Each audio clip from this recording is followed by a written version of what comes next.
ഇത് ഇപ്പോൾ ഏലിയമ്മയുടെ മകൻ ബിനു ടെലിഫോൺ ലൈനിൽ ചേരുകയാണ്. ശ്രീ ബിനു, താങ്കൾ കുറേയേറെ കാര്യങ്ങൾ ശരണ്യയോട് പറഞ്ഞിരുന്നുവല്ലോ. ഇതിലിപ്പോൾ പോലീസിന്റെ അന്വേഷണം ഇത് ഏത് രീതിയിൽ നടക്കുന്നുണ്ട്? അതിനെക്കുറിച്ച് എന്തെങ്കിലും പറയാനുണ്ടോ ഇപ്പോൾ? പോലീസ് ഇത് ഇയാളെ പിടിച്ചതിന് ശേഷം എന്നെ വിളിച്ചിരുന്നു, പോലീസിനെ വിളിച്ചിരുന്നു. അപ്പൊ ഞാൻ കാര്യങ്ങൾ പറഞ്ഞായിരുന്നു. ഇയാളെ സ്റ്റാൻഡിൽ വെച്ച് കണ്ടിട്ടുണ്ടായിരുന്നു, അമ്മയോട് ഒരുമിച്ച് കണ്ടിട്ടുണ്ടായിരുന്നു പറഞ്ഞിട്ടുണ്ടായിരുന്നു.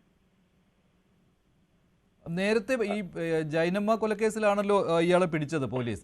അതിനു മുൻപ് ഈ കേസ് അന്വേഷണം എന്തായിരുന്നു, എങ്ങനെ നടക്കുന്നുണ്ടായിരുന്നോ? അത് ക്രൈംബ്രാഞ്ചിലേക്ക് ഇവിടുന്ന് അന്വേഷിച്ച് ക്രൈംബ്രാഞ്ചിൽ അന്വേഷണം ആയിരുന്നു. ഇടയ്ക്ക് വർഷത്തിലൊക്കെ ഒന്ന് വിളിക്കുകയോ ചോദിക്കുകയോ പറയുകയൊക്കെ ചെയ്യുമല്ല, അന്വേഷിക്കുന്നുണ്ട്. പുരോഗതി ഒന്നും ഇതുവരെയായിട്ടും ഉണ്ടായിട്ടില്ല. ഈ സെബാസ്റ്റ്യനെ ഈ അറസ്റ്റിലായതിനു ശേഷമാണോ സംശയം? ഈ പോലീസ് വിളിച്ചപ്പോഴാണോ ഒരു സംശയം ഉണ്ടായത്, ഇങ്ങനെ ഒരാളെ ഉണ്ടെന്നുള്ള സംശയം ഉണ്ടായത്? അങ്ങനെയാണ് എനിക്ക് ഉണ്ടായത്. അന്ന് അറിയില്ലായിരുന്നോ ഈ സെബാസ്റ്റ്യൻ ഇങ്ങനെ ഒരു ആൾ അമ്മയുമായിട്ട് അടുത്ത ബന്ധമുണ്ടായിരുന്നു, അങ്ങനെയുള്ള കാര്യം അറിയില്ലായിരുന്നോ? അങ്ങനെ ഒരു കാര്യം അറിയില്ലായിരുന്നു. ഇയാളെ കണ്ടിട്ടുള്ളതല്ലാന്ന് വേറെ കാര്യങ്ങൾ അറിയില്ലായിരുന്നു. ഈ സംശയമില്ലല്ലോ ഇപ്പോൾ, അല്ലേ? സെബാസ്റ്റ്യൻ തന്നെയായിരുന്നു അന്നുണ്ടായിരുന്നത്, അല്ലേ? സെബാസ്റ്റ്യൻ തന്നെയായിരുന്നു കൂടെയുള്ളത്, കണ്ടിട്ടുള്ളത്. ഇതിപ്പോൾ പോലീസ് ഇപ്പോൾ താങ്കളിൽ നിന്ന് വിവരങ്ങൾ ശേഖരിച്ചതിന് ശേഷം അന്വേഷണം നടക്കുന്നുണ്ടോ? മറ്റുള്ളവരിൽ നിന്ന് മൊഴി എടുത്തിട്ടുണ്ടോ? അത് അറിയാവോ? അതിനെപ്പറ്റി എന്തെങ്കിലും കാര്യങ്ങൾ പറയുന്നുണ്ടോ പോലീസ്? 2 പ്രാവശ്യം എന്നെ വിളിച്ചതല്ലാണ്ട് വേറെ ഒന്നും ഒന്നും പറയുകയൊന്നും ചെയ്തിട്ടില്ല ഇതുവരെയായിട്ടും. അന്വേഷിച്ചതായിട്ട് അറിവില്ല. ഈ പോലീസ് വിളിച്ചപ്പോഴാണോ അറിയുന്നത് സെബാസ്റ്റ്യനെ കുറിച്ച്, അതോ ഈ പത്രങ്ങളിലൊക്കെ കണ്ട് മനസ്സിലായിരുന്നു അന്ന് ഈ ജൈനമ്മ കൊലക്കേസൊക്കെ പത്രങ്ങളിൽ വാർത്തയായിരുന്നു? അന്നേരം സംശയം തോന്നിയായിരുന്നു. അപ്പൊ ഇന്നടത്തൊക്കെയാ താമസിച്ചുകൊണ്ടിരുന്നതെന്ന് പറഞ്ഞപ്പോഴാണ് സംശയം ബലപ്പെട്ടത്. ഏറ്റുമാനൂരൊക്കെ പുള്ളി താമസിച്ചിരുന്നല്ലോ. അവിടെ ഈ തൊടുപുഴയിൽ വരുമ്പോൾ, തൊടുപുഴ ഇത് കൂത്താട്ടുകുളത്താണല്ലോ, തൊടുപുഴയിൽ കൂത്താട്ടുകുളത്ത് ഈ സെബാസ്റ്റ്യന് മറ്റ് ബന്ധങ്ങൾ ഉണ്ടായിരുന്നു, മറ്റ് ആളുകളുമായിട്ട് ബന്ധങ്ങൾ ഉണ്ടായിരുന്നു, അതിനെപ്പറ്റി എന്തെങ്കിലും അറിയാമോ? അതിനെപ്പറ്റി ഞാൻ 2-3 പേര് ചോദിച്ചു. അവരിപ്പോ സാധാരണ 2-3 ബ്രോക്കർമാരോടൊക്കെ ചോദിച്ചു കഴിഞ്ഞപ്പോ അവരെ പറ്റി പറയാനൊക്കെ മടിയാണ് അവർക്ക്. എത്ര വർഷം ഉണ്ടായിരുന്നു അവിടെ കൂത്താട്ടുകുളത്ത്? ഞാൻ 3-4 പ്രാവശ്യം പുള്ളിയെ കണ്ടിട്ടുണ്ട്. ബ്രോക്കർമാരെല്ലാം നമുക്ക് അങ്ങനെ പ്രത്യേകം ശ്രദ്ധിക്കേണ്ട കാര്യമില്ല. എന്നാലും ഇയാളാന്ന് തോന്നി കഴിഞ്ഞപ്പോ ഇയാള് കൂടെ നടക്കണ 2-3 പ്രാവശ്യം കണ്ടിട്ടുണ്ട്.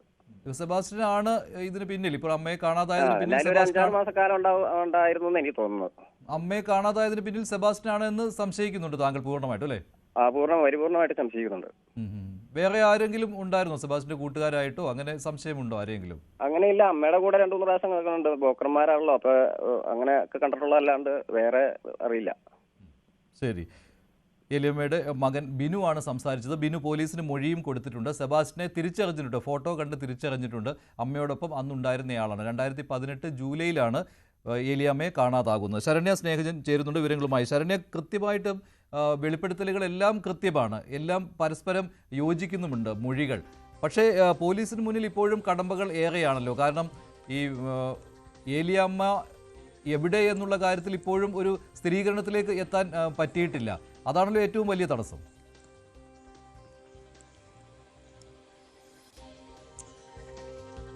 മഞ്ജുഷ്, ഇതിൽ കാര്യക്ഷമമായ രീതിയിൽ ഒരു അന്വേഷണം നടക്കുന്നില്ല എന്നുള്ളതാണ്. എന്തുകൊണ്ടാണ് ഇങ്ങനെ ഒരാളുടെ ഇയാളെ ഐഡന്റിഫൈ ചെയ്യാൻ, പ്രത്യേകിച്ച് കൂത്താട്ടുകുളം എന്ന് പറയുന്ന പ്രൈവറ്റ് ബസ് സ്റ്റാൻഡ് കേന്ദ്രീകരിച്ച് നിരവധി ബ്രോക്കർമാരുണ്ടായിരുന്നു. നമ്മൾക്ക് തോന്നുന്ന ഒരു കാര്യങ്ങൾ പോലും പോലീസ് എന്തുകൊണ്ട് ആ രീതിയിലുള്ള ഒരു അന്വേഷണം, നമ്മളിപ്പോൾ കൂത്താട്ടുകുളം പോലീസിനോട് അന്വേഷിച്ചപ്പോൾ അവർ പറഞ്ഞത് മറ്റാരും ഡിറ്റക്ട് ചെയ്തിട്ടില്ല, അല്ലെങ്കിൽ ഇയാൾ ഐഡന്റിഫൈ ചെയ്തിട്ടില്ല എന്നുള്ള കാര്യം പറയുന്നുണ്ടായിരുന്നു. പക്ഷേ നമ്മൾക്ക് ഈ ചിത്രം കൊണ്ടുപോയി തന്നെ അവിടെ നടത്തിയ അന്വേഷണത്തിൽ ഒരു പരിചയമില്ലാത്ത ആളോട് നമ്മൾ സംസാരിച്ചപ്പോൾ തന്നെ ഇയാളെ കണ്ടിട്ടുണ്ട് എന്നുള്ള കാര്യം സ്ഥിരീകരിക്കപ്പെടുന്നുണ്ട്. അങ്ങനെ ഒരു സമഗ്രമായ കാര്യക്ഷമമായ ഒരു അന്വേഷണം ഇതിനകത്ത് വേണം എന്നുള്ളതാണ് ന്യൂസ് 18 പറയാനുള്ളത്. കാരണം ഈ രീതിയിൽ നമ്മൾ കൂത്താട്ടുകുളത്തേക്ക് എത്തുമ്പോൾ കൂത്താട്ടുകുളം ബസ് സ്റ്റാൻഡിലൊന്നും അവരുടെ ഉണ്ടായിരുന്ന ആൾക്കാർക്കൊന്നും നമ്മൾ മാധ്യമപ്രവർത്തകരാണോ ഒന്നും അറിയില്ലായിരുന്നു. അവരോട് നമ്മൾ ഇത്തരം കാര്യങ്ങളൊക്കെ അന്വേഷിക്കുന്നു. വർഷങ്ങളായി അവിടെ ഉള്ള ആളുകളെ നമ്മൾ ആദ്യം കണ്ടെത്തുന്നു. അവിടെ ഈ 2018 കാലയളവിലുള്ള ആളുകളെ കണ്ടെത്തുന്നു. അങ്ങനെയാണ് അവിടെ ഉണ്ടായിരുന്ന കപ്പലണ്ടി വിൽക്കുന്ന ആളുകളോടും ഒപ്പം തന്നെ ഈ കടയിലോട്ടുമൊക്കെ നമ്മൾ എത്തുന്നത്. ഇതിനപ്പുറത്തേക്ക് ഷൈനി എന്ന് പറഞ്ഞ മറ്റൊരു ചേച്ചി തൊട്ടടുത്തൊരു വീടുണ്ട്, അവരുടെ വീട്ടിലൊക്കെ നമ്മൾ പോയി.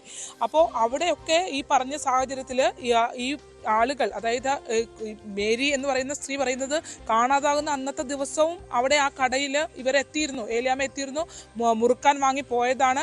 പിന്നെ സെബാസ്റ്റ്യൻ ആ സ്ഥലത്ത് സെബാസ്റ്റ്യനെ കണ്ടിട്ടുണ്ട്, അയാൾ ഇരിക്കുന്നത് അവിടെ കണ്ടിട്ടുണ്ട്, അയാൾ അവിടെ വരാറുണ്ടായിരുന്നു എന്നുള്ള സ്ഥിരീകരണം ഉണ്ടാകുന്നു. പക്ഷേ ബേബി മത്തായിയുടെ പ്രതികരണം കേൾപ്പിച്ചതാണ്. ബേബി മത്തായി ഏലിയാമ്മയുടെ അയൽവാസിയാണ്. ശ്രീ ബേബി മത്തായി, താങ്കൾ പോലീസിന് കൊടുത്തിരിക്കുന്ന മൊഴി എന്താണ്? എന്തൊക്കെ കാര്യങ്ങൾ പോലീസിനോട് പറഞ്ഞിട്ടുണ്ട്? ബേബി, കേൾക്കാമോ? കേൾക്കാം കേൾക്കാം. പോലീസ് എന്തൊക്കെ കാര്യങ്ങൾ ചോദിച്ചു, താങ്കൾ എന്തെല്ലാം പറഞ്ഞിട്ടുണ്ട്? പോലീസ് വന്ന് ചോദിച്ചായിരുന്നു, അന്വേഷിച്ചായിരുന്നു. ഞാനാണ് ഇങ്ങനെ ഈ സെബാസ്റ്റ്യനുമായിട്ടാണ് പുള്ളിക്കാരി മറ്റേ ആ ചേച്ചി ഇങ്ങനെ കമ്പനി കൂടിയതെന്ന് പറഞ്ഞായിരുന്നു എന്നോട് വന്നേ. ഈ സെബാസ്റ്റ്യനെ അറിയായിരുന്നു? സെബാസ്റ്റ്യനെ കണ്ടുള്ള പരിചയം ഇല്ല, അല്ലേ? ഞാൻ അറിയില്ല. എനിക്ക് പേര് പറഞ്ഞുള്ള അറിവുള്ളൂ, നേരിട്ട് കണ്ടിട്ടില്ല. നേരിട്ട് കണ്ടിട്ടില്ല, പേര് പറഞ്ഞു. മീഡിയാസിലും പേപ്പറിലൊക്കെ കണ്ടിട്ടുള്ളൂ ആളുടെ രൂപയും. പക്ഷെ സെബാസ്റ്റ്യൻ എന്നുള്ള പേര് ഏലിയാമ്മ പറഞ്ഞിട്ടുണ്ട് അല്ലേ? പറഞ്ഞിട്ടുണ്ട്. ഞാൻ അവിടെ ഈ എന്റെ വീടിനടുത്തുള്ള കള്ള് ഷാപ്പില് വിൽപ്പന തൊഴിലാളിയാണേ. അപ്പൊ അവിടെ കള്ള് മേടിക്കാൻ വരുമായിരുന്നു ഈ ചേച്ചി. അപ്പോഴാണ് ഒരു ദിവസം ഇങ്ങനെ പറഞ്ഞത് അല്ലേ? ഒരു ദിവസം ഞാൻ ചോദിച്ചു ഇത് എവിടുന്നാ കഴിച്ചേ. അപ്പൊ ഒരു ദിവസം മദ്യപിച്ചിട്ടായിരുന്നു വന്നേ. അപ്പോ ഞാൻ ചോദിച്ചു ഇത് എവിടുന്നാ കഴിച്ചതെന്ന് ചോദിച്ചപ്പോ ഇന്ന് സെബാസ്റ്റ്യൻ ചേട്ടനുമായിട്ടായിരുന്നു കമ്പനി എന്ന് പറഞ്ഞു. അങ്ങനെയാണ് എനിക്ക് ആ പേര് ഇങ്ങനെ ഓർമ്മയിൽ നിന്നത്. അല്ല, ഈ സെബാസ്റ്റ്യൻ അവിടെ വന്ന് പരിചയമില്ല, ഷാപ്പിൽ വന്ന് അല്ലേ? ഇല്ലില്ല, ഷാപ്പിൽ വന്ന് പരിചയമില്ല. ഞാൻ ഈ പേര് പറഞ്ഞുള്ള അറിവേ ഉള്ളൂ. അത് ഒരു കുറച്ചായിട്ട്, അതായത് ഒരു കുറെ നാളായിട്ട് മിക്കവാറും ദിവസം മദ്യപിച്ചേ വരുവുള്ളൂ ആ ചേച്ചിയെ. ഇത് ഈ ഏലിയാമ്മയെ കാണാതായത് 2018 ജൂലൈ ആണല്ലോ. അതിനോട് അടുത്തുള്ള ദിവസങ്ങളിലാണോ ഇങ്ങനെ ഈ സെബാസ്റ്റ്യന്റെ പേര് പറഞ്ഞത്?